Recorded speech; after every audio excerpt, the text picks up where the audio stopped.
Hi guys, today I want to talk to you about Long Hair Don't Care conditioner. I'm going to tell you guys a little bit about the man who makes it, and then I'm going to talk about the product itself, and then finally I'm going to be giving you my opinion of it. My name's Sharon, welcome back to my channel. Make sure you guys subscribe below and turn on notifications to get the latest updates.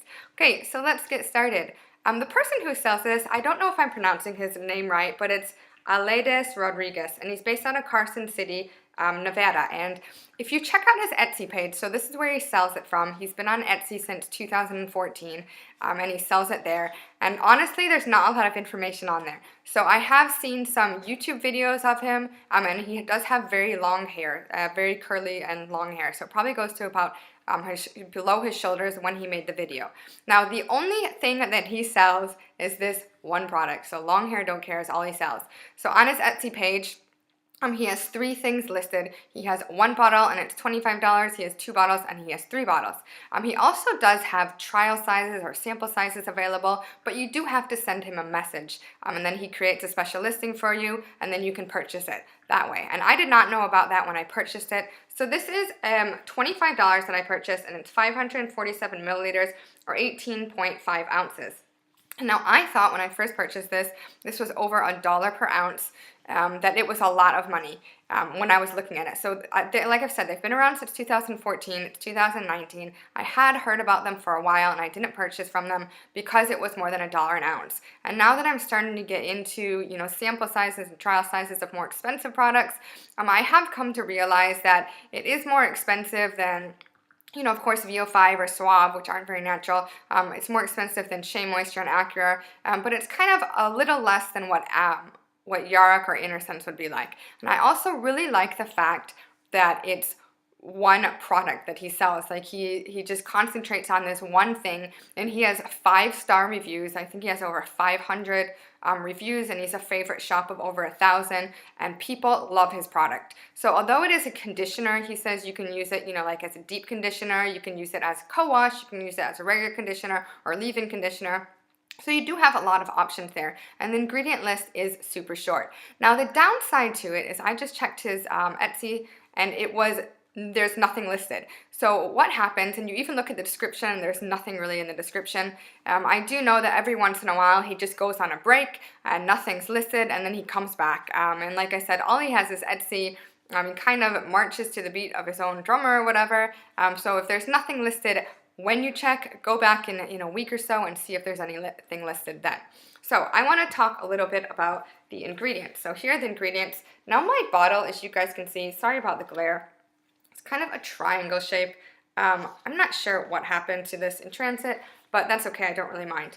So here's what the bottle looks like. So it is a rich Abyssinian conditioner, and it says some information. It's cruelty-free, paraben-free, and very basic information here. It does look very luxurious and simple, and then here are where the ingredients are listed. So I'm going to go over a little about that. So the first one is water, and then you have the bendronium methyl sulfate. Sorry, I always pronounce that wrong. This is curly girl friendly. Even though it says methyl sulfate in it, it's not a real sulfate. Then it has cetyl alcohol, which is a moisturizing alcohol. And then you go into the carrier oils it has, which is Abyssinian and jojoba oil. It has acetic acid, and then it has a few essential oils. So it's got tea tree, rosemary, and peppermint. And then the other 2 that it has aspen bark extracts and menthiol arvenius. So it does have a very short ingredient list.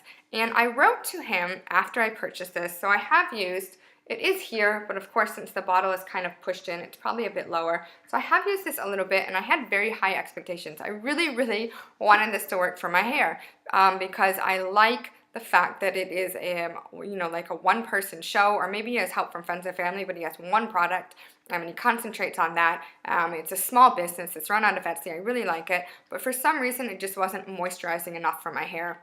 And that was one issue that I had. The second issue is that now I'm learning about preservatives. I decided to write to him and ask if he, about the preservatives that he had listed here. And I believe aspen bark extract is the preservative that he's using.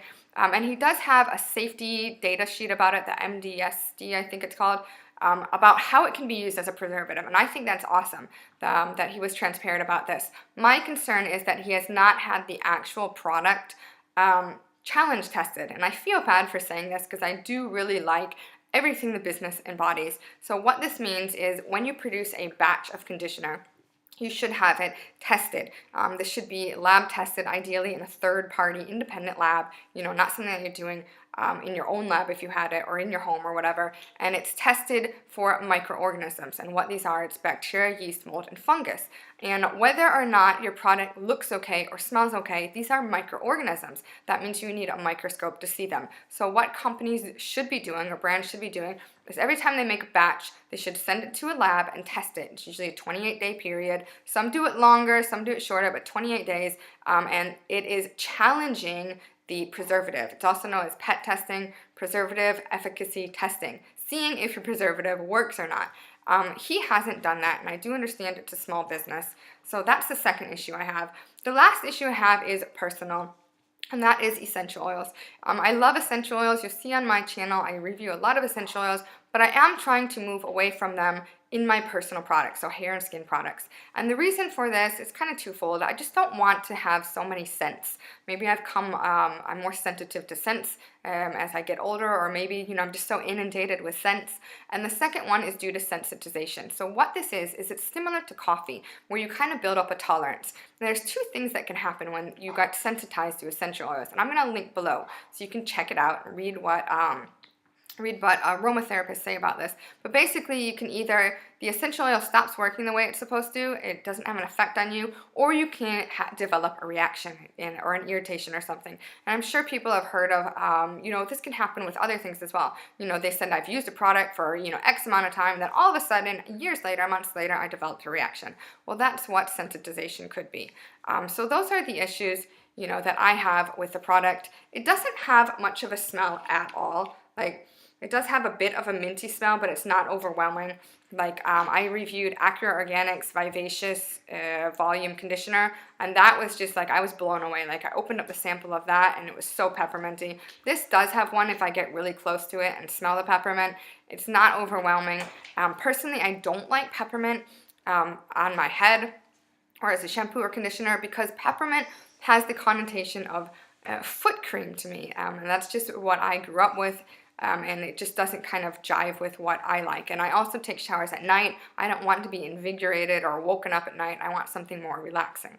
So I did try this as a co-wash and a regular conditioner, and I found that I had to use more than I was expecting to use. It didn't moisturize my hair that much. I've also used it as a leave-in, and that worked a little bit better. So I am going to be working through my bottle.